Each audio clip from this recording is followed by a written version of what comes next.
Sir నమస్తే అండి. నిన్న వైవి సుబ్బారెడ్డి గారు మాట్లాడుతూ హైదరాబాద్‌ని మరి ఇంకా ఉమ్మడి రాజధానిగా కొనసాగించాలని చెప్పి ఒక ప్రతిపాదన తీసుకెళ్తాం, కేంద్రం మీద ఒత్తిడి చేస్తామని చెప్తా ఉన్నారు. ఎలా చూస్తారు అసలు ఈ వ్యాఖ్యలు? వీళ్ళు ఎలా ఉంటుంటే సింపుల్గా మా డైలాగ్ ఇది. If you cannot convince them you confuse them అనేది స్టార్టింగ్ నుంచి వీళ్ళు ప్రజల మీద ఇలాగే చేస్తున్నాడు అనమాట. ప్రజల్ని ఏంటంటే అక్కడికి వెళ్ళి రాజ్యసభలో అయినా పార్లమెంట్ అయినా జీవోలు పాస్ ఇచ్చేస్తాడు. ఇక్కడ వచ్చేసి ఏంటంటే జనాలు ఏమో కన్ఫ్యూజ్ చేస్తూ ఉంటారు. ఇది ఏం చేశాడు, అక్కడికి వెళ్ళి ఏం చేశాడు, ఇక్కడ ఏం చేశాడు అంటే నాకు 25 ఎంపీలు ఏంటి అక్కడ కేంద్ర మెడ ఉంచైనా మనకి ప్రత్యేక హోదా తీసుకొస్తా అన్నాడు. ఇక్కడ ఏంటి మళ్ళీ ఇక్కడ కన్విన్స్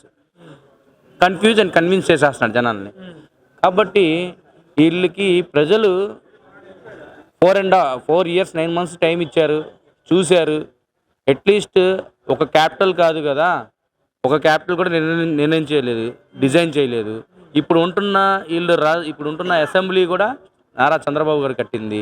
ఇప్పుడు అలాగే ప్రజావేదిక ఉంది, ప్రజావేదిక కూడా నారా చంద్రబాబు కట్టారు. ఆ రోజు ప్రజల యొక్క సమస్యలు తెలుసుకోవడానికి బీసీ, ఎస్సీ, ఎస్టీ మైనార్టీస్, ముస్లిం మైనార్టీస్కి ఒక రాష్ట్రం మొత్తంలో ఉన్న నాయకులందరూ వచ్చి వాళ్ళ రాష్ట్రంలో ఇంతమంది మన మైనార్టీస్ ఉన్నాము, మా నియోజకవర్గంలో ఈ సమస్యలు ఉన్నాయి.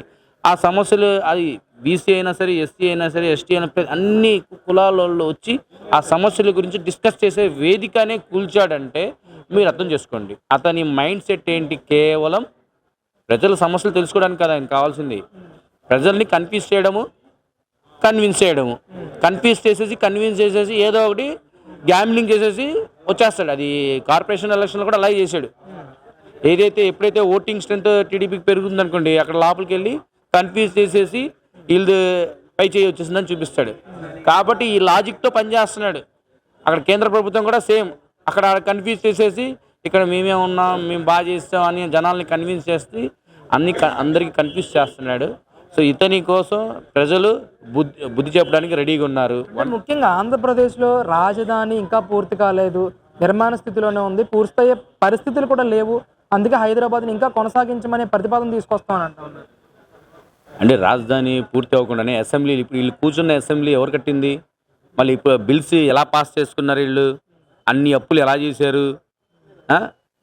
సెక్రటరీ ఉంది, అసెంబ్లీ ఉంది, వీళ్ళు అసలు వీళ్ళు ఒక వేదిక ఏదైనా కట్టారా రాష్ట్రంలో? ఎక్కడైనా ప్రజావేదిక కూల్చారు కదా, అలాంటిది ఎక్కడైనా ఈ రాష్ట్రంలో ఎక్కడైనా కట్టారా? చెప్పనండి. వీళ్ళకి చేత కాదు. కేవలం ఏంటంటే వీళ్ళు బాగుపడాలి, వీళ్ళు బాగుండాలి, జనాల్ని కన్ఫ్యూజ్ చేయాలి. ఇది కాన్సెప్ట్ వాళ్ళది.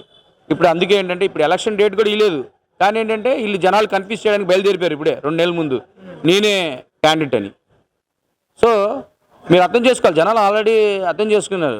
రేపు జనసేన అయినా సరే, టీడీపీ అయినా సరే, ఇద్దరు కలిసి ప్రజల సమస్యలు తెలుసుకొని అక్కడ ఎవరైతే కరెక్ట్ నియోజకవర్గంలో అలాంటి క్యాండిడేట్ని ప్లేస్ చేస్తున్నారు. కంపల్సరీ ఏంటంటే రేపు మనం గెలుస్తాము, కంప్లీట్ అమరావతి నిర్మిస్తారు, కంప్లీట్ ఏదైతే మన నారా లోకేష్ గారు యువగలంలో ఏదైతే జాబ్స్ ఇస్తా అన్నారో 2 lakhs అబోవ్ జాబ్స్ ఇస్తారో అది కంప్లీట్ చేస్తారు. అలాగే ఏదైతే మన బ్యాక్ వెళ్ళిపోయిన కంపెనీస్ ఉన్నాయో అది మళ్ళీ రిటర్న్ వస్తాయి, ట్యాక్స్ పేయర్స్ అవుతారు. ఆ ట్యాక్స్ పేయర్స్ ద్వారా మనం డెవలప్ చేసుకోవచ్చు మన సిటీస్. వీళ్ళకి ఏంటంటే ఇన్కమ్ అవసరంలో అన్నీ ఏంటంటే తాకట్టు పెట్టేసి, ఎంఆర్ఓ ఆఫీస్నైనా అన్ని ఆఫీసులు తాకట్టు పెట్టేసి వీళ్ళు బటన్ 2 బటన్స్ ఉంటాయి అక్కడ. ఒక బటన్ ఏంటంటే 2-3కి వెళ్ళిద్ది, ఇంకో రెడ్ బటన్ అంటే వీళ్ళు పర్సనల్ అకౌంట్లో వెళ్తాయి. అది అంటే ఏంటంటే టీడీపీ జనసేన పొత్తుని ప్రజలు ఎంతవరకు స్వాగతిస్తారంటారు? అసలు ఈరోజు ఏంటంటే మేము మెజార్టీ కావాలి, మాకు మెజార్టీ కావాలి.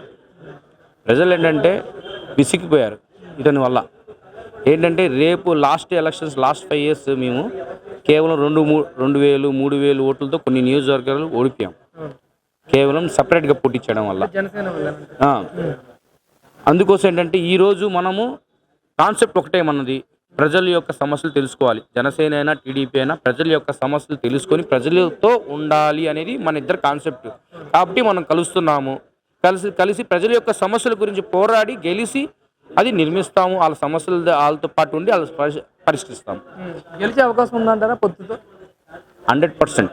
మీకు బయటికి వెళ్తే మీకు ఆటోమేటిక్గా మీకు తెలిసిద్ది. ఎందుకంటే ఇతను కేవలం కన్ఫ్యూజ్ చేయడానికే వచ్చాడు అని తెలిసిపోయింది జనాలకి. ఈ డబ్బా కొట్టుకుంటున్నాడు, కేవలం డబ్బులు లేవంటాడు. ఇప్పుడు ఈ రోజు ఏంటంటే మీరు చూసుకోండి, మైనార్టీసే మీరు ఈరోజు వీళ్ళకి ఏంటంటే 6 నెలల ముందు వీళ్ళకి గుర్తొస్తాం ఏంటి, దుల్హన్ పథకం.